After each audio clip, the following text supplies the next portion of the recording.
Fala pessoal, hoje nós vamos para o 12º dia de escândalo do Mensalão.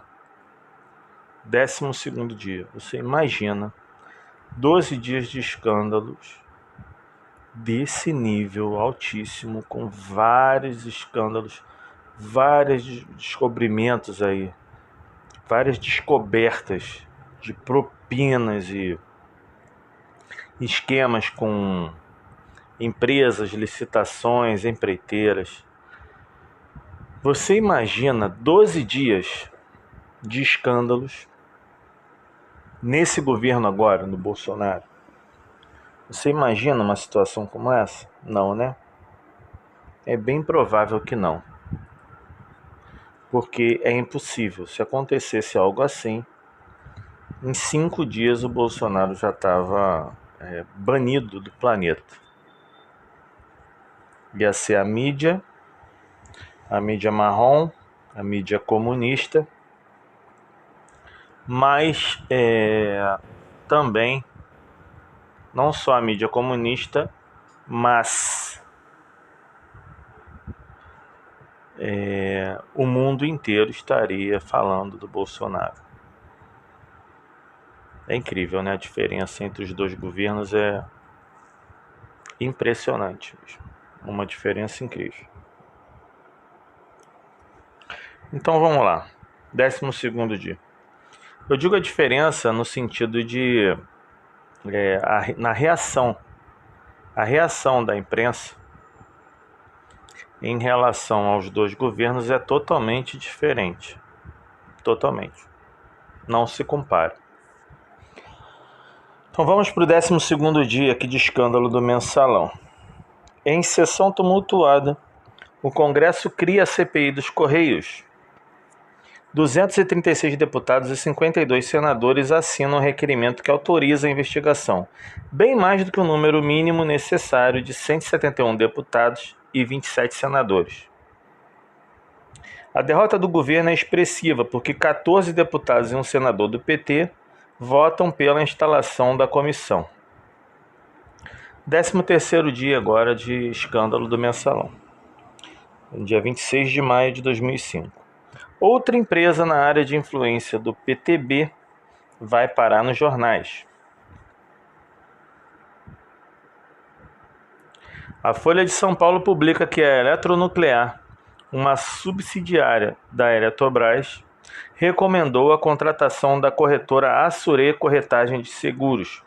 É a empresa de Henrique Brandão, o amigo de Roberto Jefferson, escolhida para intermediar um seguro de 3,5 milhões de dólares das usinas Angra 1 e 2 em 2004. O negócio teria rendido 360 mil dólares a Brandão. A recomendação foi feita pela Eletronuclear por meio de carta a Bradesco Autorê, do grupo Bradesco, que venceram uma licitação.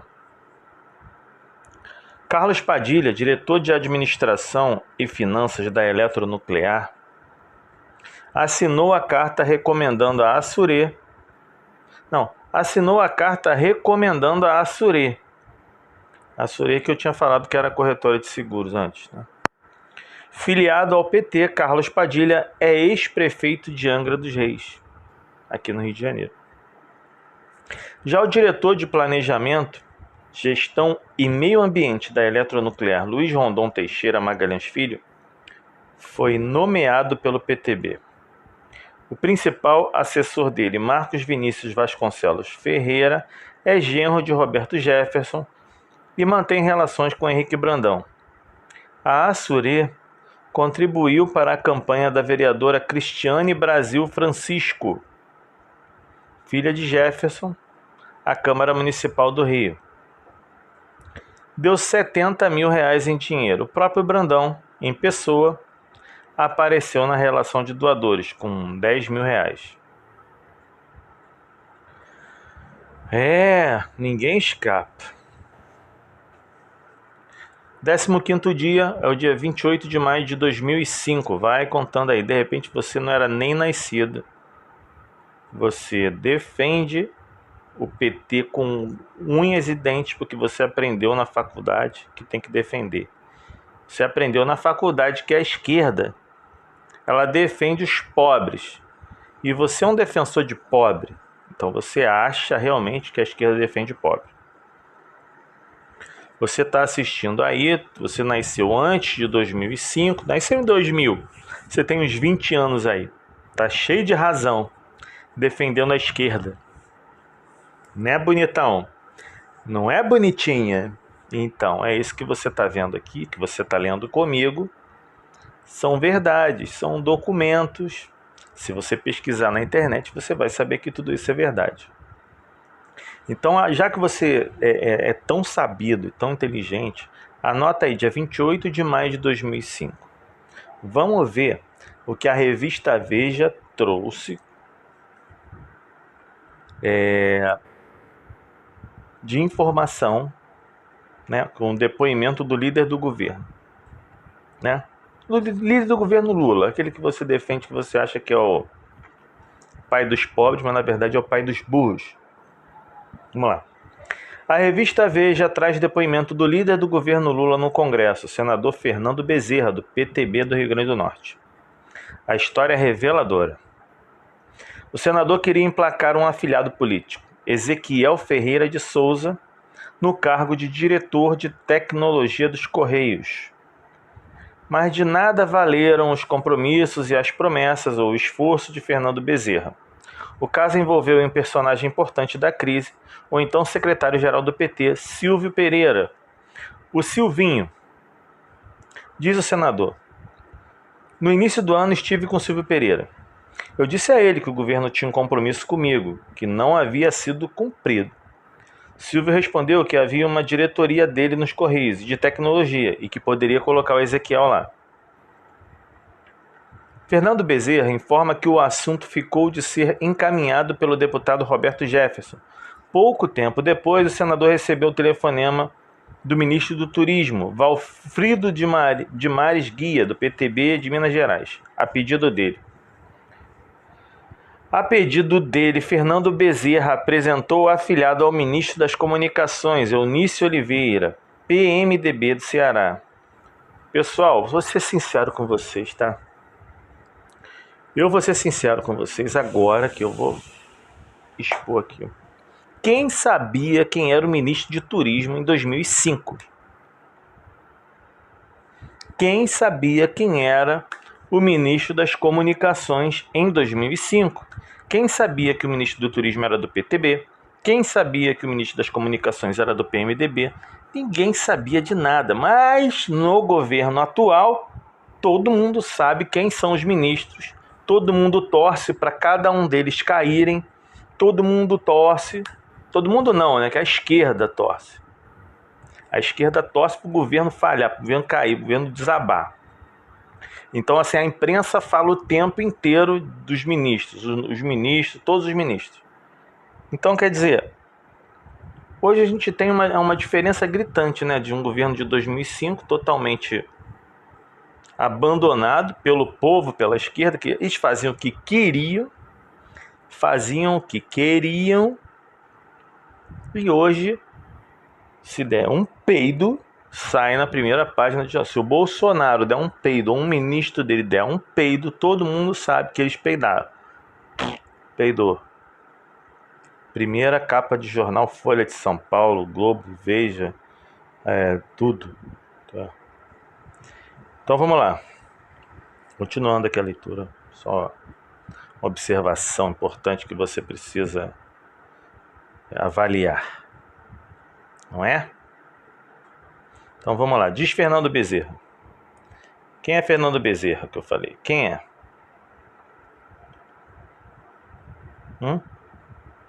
Quem é o Fernando Bezerra?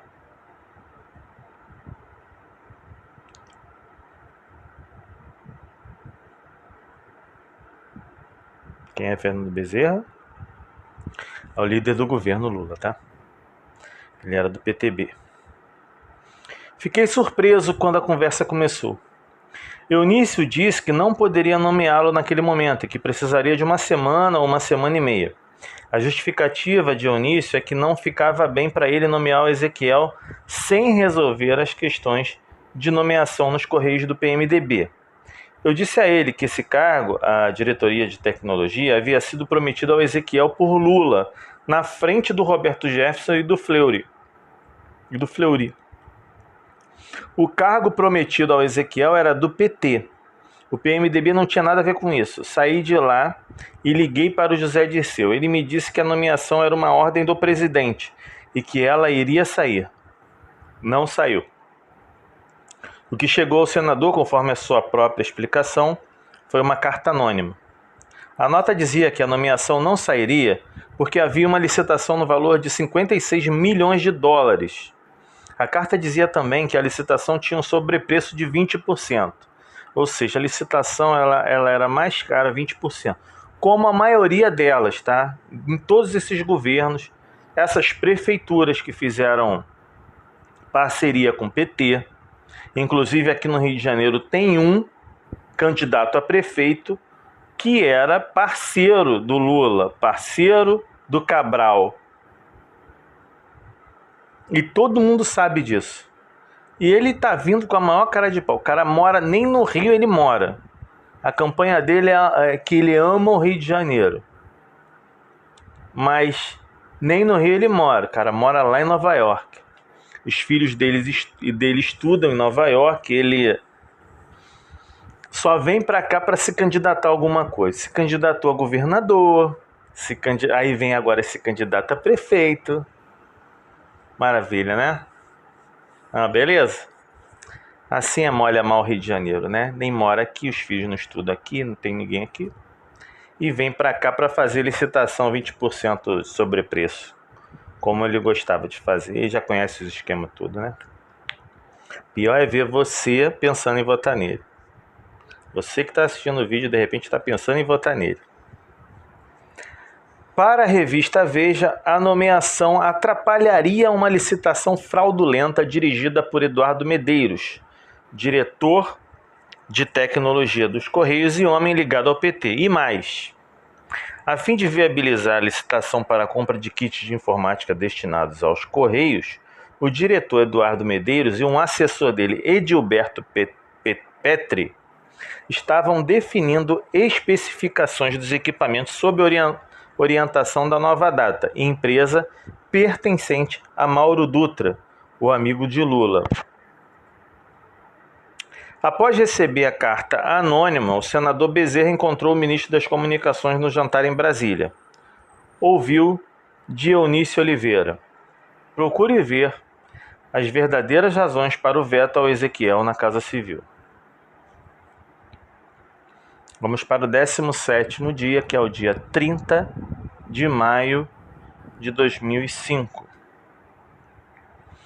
O Jornal Nacional, na TV Globo, divulga informações da CGU.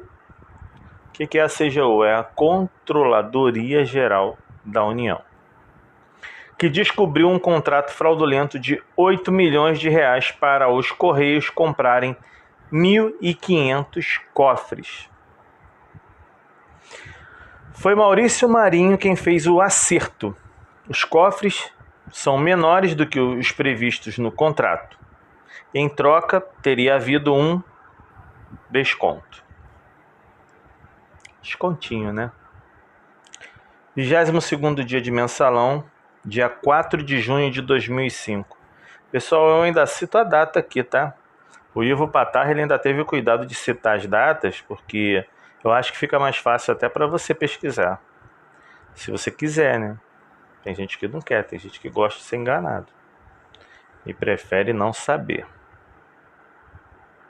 Será que você é uma pessoa assim? Será que você é um deles? Ou você está aqui para aprender um pouquinho sobre o mensalão, para poder também ajudar esse pessoal que não gosta da verdade? Se você for um desses, parabéns. Vamos aprender juntos. Estamos aprendendo juntos. 22º dia, 4 de maio de 2005. Mais um petardo contra o presidente do PTB. A revista Época estampa na capa o laranja de Roberto Jefferson. documenta a história do dono de uma pequena sorveteria de beira de estrada em Cabo Frio. Documenta a história do dono de uma pequena sorveteria de beira de estrada em Cabo Frio. Foi motorista, segurança e funcionário de gabinete de Jefferson. Ex-camelô, Durval da Silva Monteiro enfrenta problema para pagar a conta de luz da sorveteria. O pequeno estabelecimento tem 25 metros quadrados, mas o sorveteiro ganhou 2 emissoras de rádio de Jefferson, suspeito de ser o verdadeiro dono dos negócios. Uma das emissoras, a Rádio Matozinho FM, de Três Rios, Rio de Janeiro, não rendeu 1 centavo a Durval em 20 anos. Sobre a outra, em Paraíba do Sul, Rio de Janeiro, o sorveteiro não tinha sequer informações. Não fazia nem ideia de que era um dos donos do negócio. Trecho da entrevista publicada em época traz a reação do sorveteiro. Vamos ver o trecho. Rádio Clube Vale do Paraíba? Eu não sou sócio dela, não. Isso aí é um troço novo para mim. Rádio Clube Vale do Paraíba? Vou lá buscar ela. Quero um pedaço dela já já. Essa rádio eu até acho que era sócio dela também. 24º dia de mensalão. 24º dia é o dia 6 de junho de 2005. Entrevista bomba de Roberto Jefferson. O deputado denuncia para a Folha de São Paulo a existência do mensalão. O Brasil não será mais o mesmo. PT dava mesada de 30 mil a parlamentares de Jefferson. É a manchete de primeira página. A entrevista concedida à jornalista Renata Lopretti põe Brasília em polvorosa. O presidente do PTB cita o tesoureiro do PT, Delúbio Soares, homem da cúpula petista e da confiança do presidente Lula. Acusa-o de dar dinheiro a representantes do PP e do PL, em troca de apoio ao governo no Congresso. Jefferson relata o diálogo que manteve com o ex-presidente do PTB, José Carlos Martinez, morto em acidente aéreo em outubro de 2003. Um pouco antes do Martinez morrer, ele me procurou e disse: Roberto, o Delúbio está fazendo um esquema de mesada, um mensalão para os parlamentares da base. O PP, o PL e quer que o PTB também receba. 30 mil para cada deputado. O que você me diz disso? Eu digo, sou contra. Isso é coisa de Câmara de Vereadores de 5ª categoria. Vai nos escravizar e vai nos desmoralizar. Em outro trecho, Roberto Jefferson conta que Delúbio Soares manteve contato com o líder do PTB na Câmara dos Deputados, José Múcio, do PE. Final de dezembro, início de janeiro, o doutor Delúbio procura. O Roberto é um homem difícil. Eu quero falar com você. O PP e o PL têm uma participação, uma mesada. Eu queria ver se vocês aceitam isso. O Múcio respondeu que não poderia tomar atitude sem falar com o presidente do partido. Em seguida, Roberto Jefferson menciona uma reunião entre os deputados Valdemar Costa Neto, do PL de São Paulo, Carlos Rodrigues, do PL do Rio de Janeiro, e Pedro Henri, do PP do Mato Grosso, para pressionar José Múcio. Que é isso? Vocês não vão receber? Que conversa é essa? Vão dar uma de melhores que a gente? Aí o Múcio voltou a mim e eu respondi: isso desmoraliza, tenho 22 anos de mandato, eu nunca vi isso acontecer no Congresso Nacional. Roberto Jefferson diz à jornalista Renata Lopretti ter procurado o ministro do Turismo, Valfrido dos Mares Guia, do PTB de Minas Gerais. No princípio de 2004, eu liguei para o ministro Valfrido e disse que precisava relatar algo grave. Conversamos num voo para Belo Horizonte. Valfrido, está havendo essa história do mensalão. Contei desde o Martinez até as últimas conversas. Em hipótese alguma, eu não terei coragem de olhar nos olhos do presidente Lula. Nós não vamos aceitar. O deputado diz que passou por brutal pressão, pois os parlamentares do PTB sabiam que os colegas do PL e do PP recebiam o mensalão. Fui ao ministro Zé Dirceu ainda no início de 2004 e contei: está havendo essa história de mensalão. Alguns deputados do PTB estão me cobrando e eu não vou pegar. Não tem jeito. O Zé deu um soco na mesa. O Delúbio está errado, isso não pode acontecer. Eu falei para não fazer. Eu pensei, vai acabar. Mas continuou. Agora o diálogo de Roberto Jefferson com o ministro Ciro Gomes da integração nacional. Vamos lá. Agora é o diálogo de Roberto Jefferson com o ministro Ciro Gomes, que era do PSB do Ceará, o Cirão, da integração nacional. Lá para junho, eu fui ao Ciro Gomes, falei: Ciro, vai dar uma zebra nesse governo, tem um mensalão. Hoje eu sei que são 3 milhões de reais, 1,5 milhão mensal para o PL e para o PP, isso vai explodir. O Ciro falou: Roberto, é muito dinheiro e eu não acredito nisso. Aí fui ao ministro Miro Teixeira, das Comunicações. Miro Teixeira é aquele que era do PDT. Não sei se é ainda, eu lembro dele. Levei comigo os deputados João Lira e José Múcio. Falei: conte ao presidente Lula que está havendo mensalão. Nessa época o presidente não nos recebia. Falei isso ao Aldo Rebelo, que então era líder do governo na Câmara. A quem mais no governo o senhor denunciou a situação? Disse ao ministro Palocci: tem isso e é uma bomba. Fui informado a todos do governo a respeito do mensalão. Me recordo, inclusive, de que quando o Miro Teixeira, depois de ser ministro, deixou a liderança do governo na Câmara, ele me chamou e falou: Roberto, eu vou denunciar o mensalão. Você me dá estofo? Eu falei: não posso fazer isso. Vamos abortar esse negócio sem jogar o governo no meio da rua. Vamos falar com o presidente Lula que está vendo isso. Me recordo até que o Miro deu uma entrevista ao Jornal do Brasil denunciando o mensalão e depois voltou atrás. No princípio desse ano, em 2 conversas com o presidente Lula, na presença do ministro Valfrido, do líder Arlindo Chinaglia, do ministro Aldo Rebelo, do ministro José Dirceu, eu disse ao presidente: presidente, o Delúbio vai botar uma dinamite na sua cadeira. Ele continua dando mensalão aos deputados. Que mensalão? Perguntou o presidente. Aí eu expliquei ao presidente. Qual foi a reação dele? Vamos perguntar. A revista pergunta. O presidente Lula chorou, falou: não é possível isso, e chorou. Eu falei: é possível sim, presidente. Estava presente ainda o Gilberto Carvalho. Toda a pressão que recebi nesse governo como presidente do PTB por dinheiro foi em função desse mensalão, que contaminou a base parlamentar. Tudo que você está vendo aí nessa queda de braço é que o mensalão tem que passar para 50 mil reais, 60 mil reais. Essa paralisia resulta da maldição que é o mensalão. Isso não existia também no governo passado? Nunca aconteceu. Isso aqui é a revista perguntando para ele, tá? Isso não existia também no governo passado? Aí ele responde: nunca aconteceu. Eu tenho 23 anos de mandato. Nunca antes ouvi dizer que houvesse repasse mensal para deputados federais por parte de membros do partido do governo. A revista pergunta: o que, em sua opinião, levou a essa situação? É mais barato pagar o exército mercenário do que dividir o poder. É mais fácil alugar um deputado do que discutir um projeto de governo. É por isso, quem é pago não pensa. O que fez o presidente Lula diante de seu relato? Depois disso parou. Tenho certeza de que parou. Por isso está essa insatisfação aí. Ele meteu o pé no breque. Eu vi ele muito indignado. Pressão, pressão, pressão, pressão. Dinheiro, dinheiro, dinheiro, dinheiro. Todo mundo tem. Acho que foi o maior erro que o Delúbio cometeu. Para Jefferson, o governo agiu para isolar o PTB, para circunscrever a desonra ao PTB.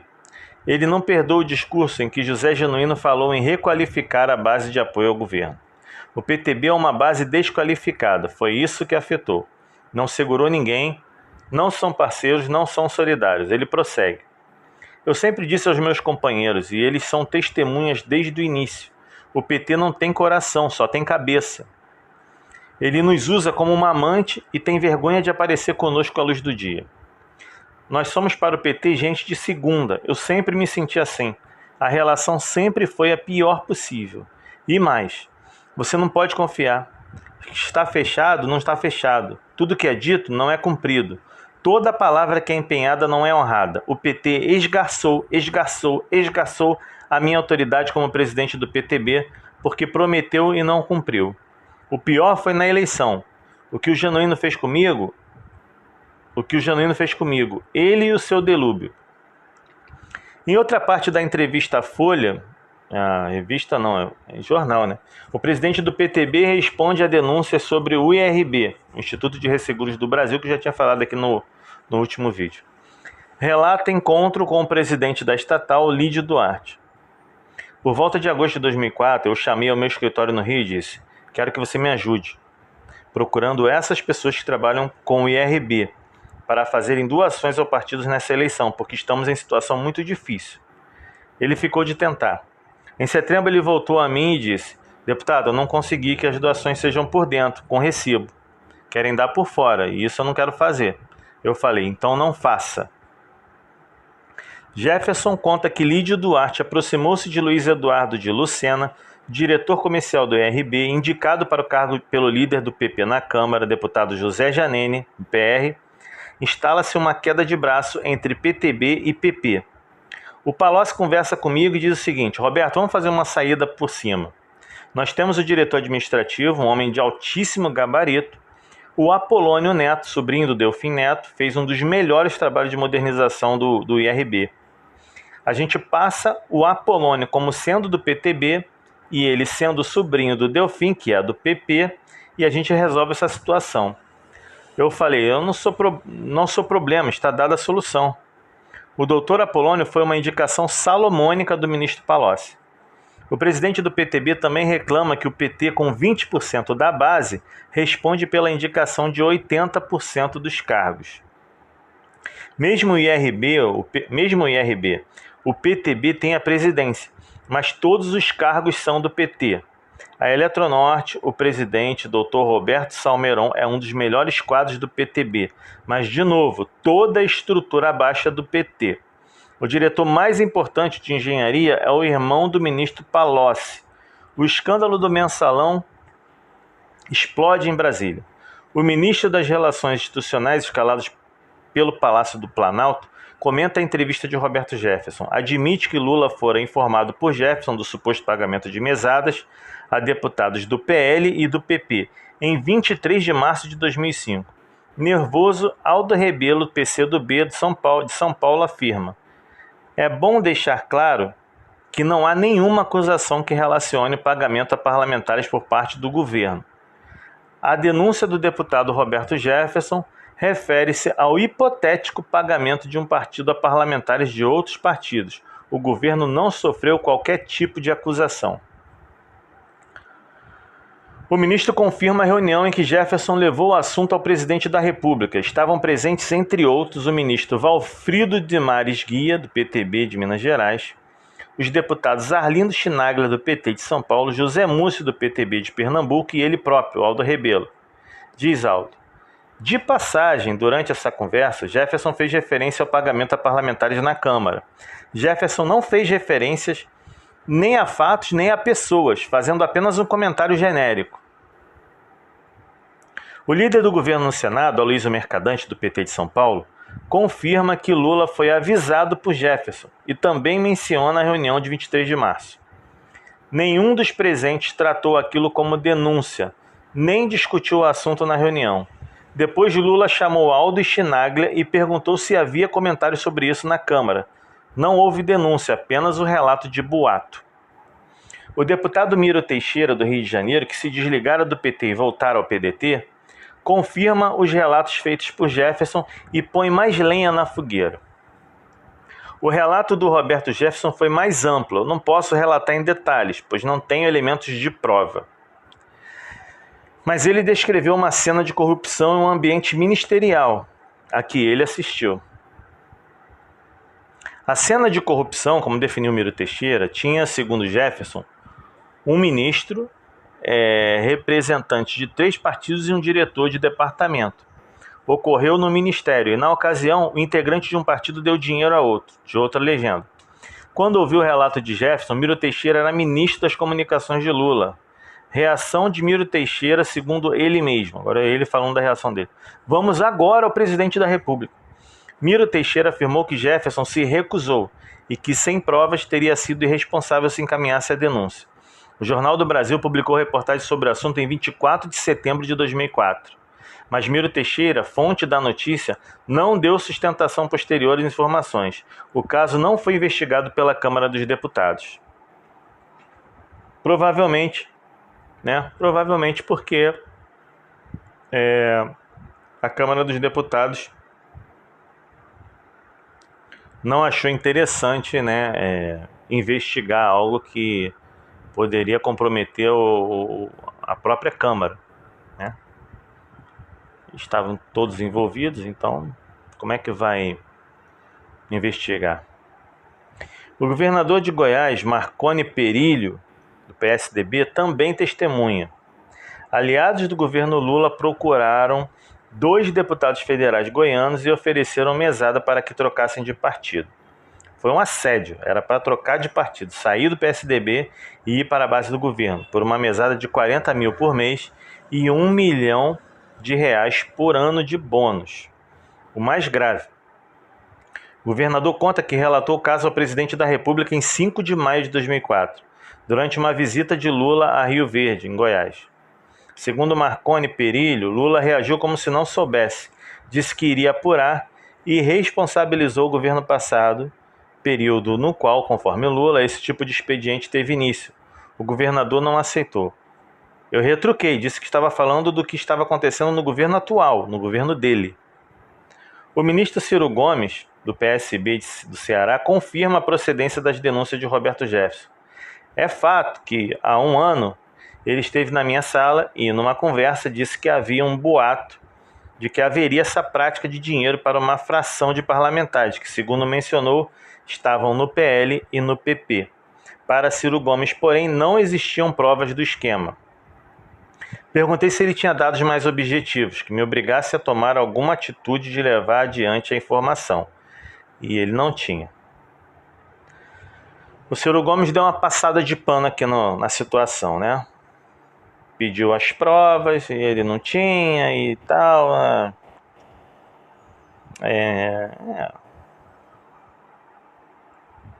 Não queria levar a situação adiante.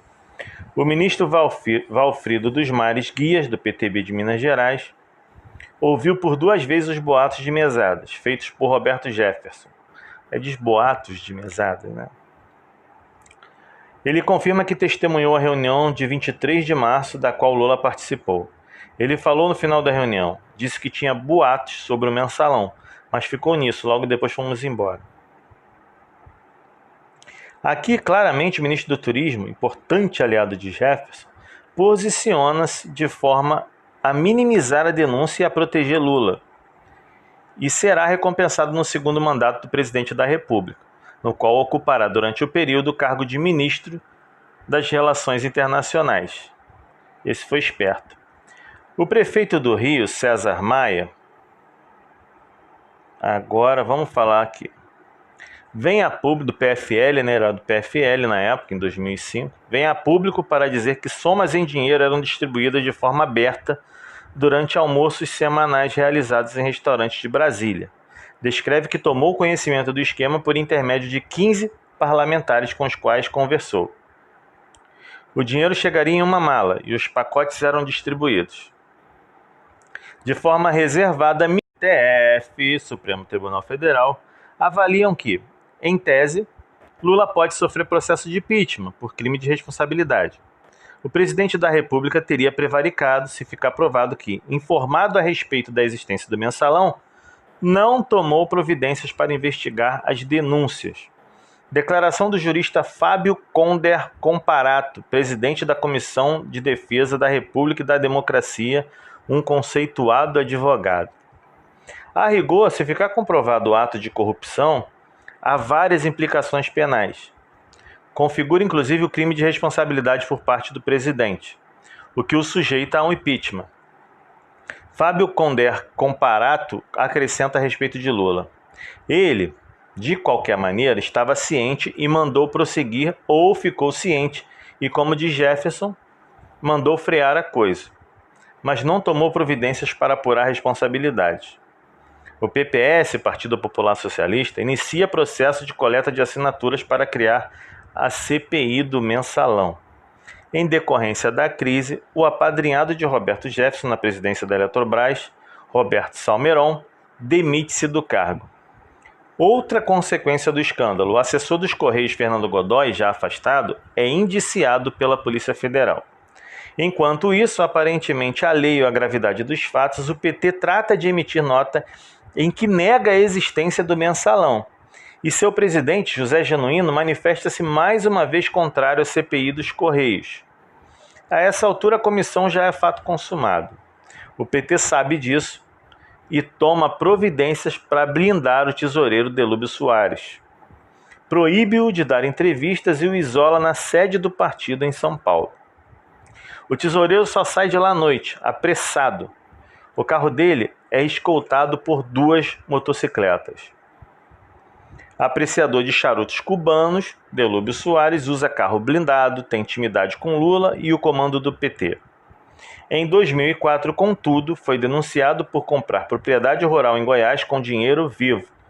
No mesmo ano, pediu que o Banco do Brasil comprasse 70 ingressos por R$1.000 cada um para um show musical. Detalhe: a arrecadação serviria para comprar uma nova sede para o PT. Denunciada, a operação foi desfeita. Bom, pessoal, acho que já é o suficiente aqui para a gente vai passar para o 25º dia.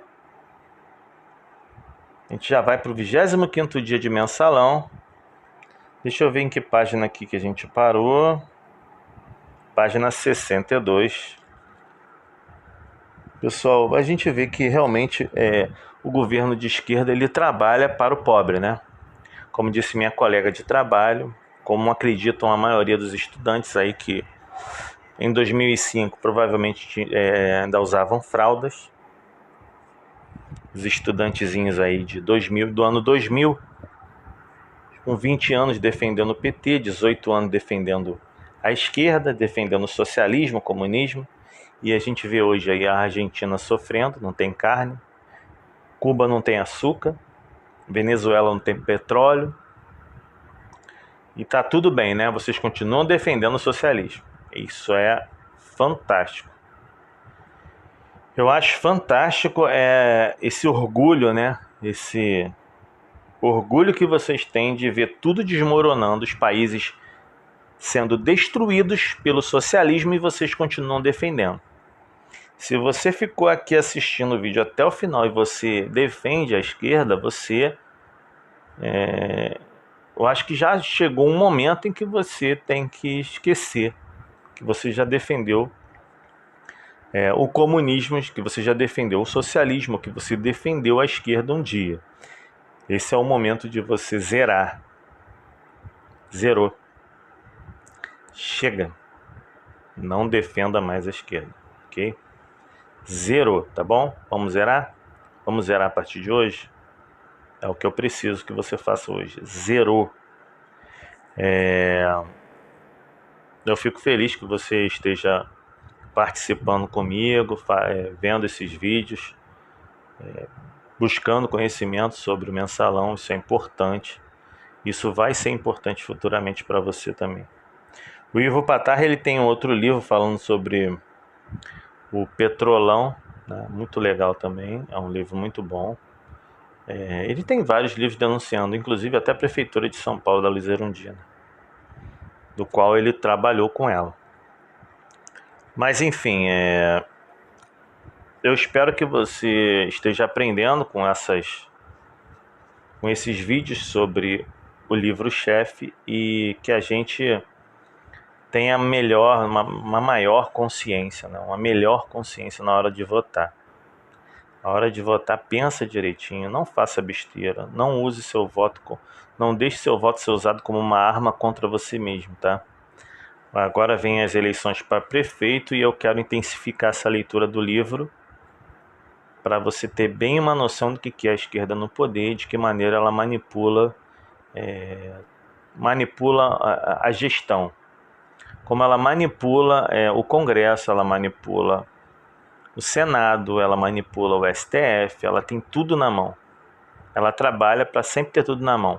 Tudo que foi feito só fez desmoralizar o Congresso, mas ainda eles se acostumaram com isso, e quando entra um governo que não tem propina, que não tem nada, que não tem esses acordos escusos por debaixo dos panos, eles querem destruir de alguma forma. Então, que a gente tenha essa consciência que durante 30 anos nós fomos governados por uma quadrilha. Na verdade, uma milícia de verdade, uma quadrilha. Eles mandavam e desmandavam, faziam o que bem entendiam, e agora eles estão fora do poder, querem voltar a qualquer custo, porque eles querem novamente implantar esse sistema. Agora, se é isso que você quer, se você quer colocar a mão, se você quer que essa quadrilha coloque a mão no nosso país mais uma vez, é só você votar nessas porcarias aí que aparecem. De PT, PCdoB, PSOL, todos os partidos aí socialistas, né? PDT, tudo partido de esquerda aí que você vê, PMDB. Só votar nessas porcarias aí. Tá? Agora, se você não quer isso, vote em candidatos aliados ao governo. E a sua cidade vai estar muito bem amparada. Muito bem amparada, tá bom? Vamos lá, porque a gente tem que se aliar ao governo. Nossa cidade tem que estar aliada ao governo, para quando a gente precisar a gente não ter problema, né? A gente não ter problema com o governo, para quando precisar a gente ter todo o apoio e generosidade do governo Bolsonaro, que pode parcelar dívidas, ajudar numa calamidade, numa dificuldade, num problema, na violência, né? Na Força Nacional, e tudo isso que a gente precisa, vira e mexe, a gente está precisando. Tá bom, pessoal? Fiquem com Deus. Continuem acompanhando também a leitura do livro de Provérbios. Amanhã é o dia 15, né?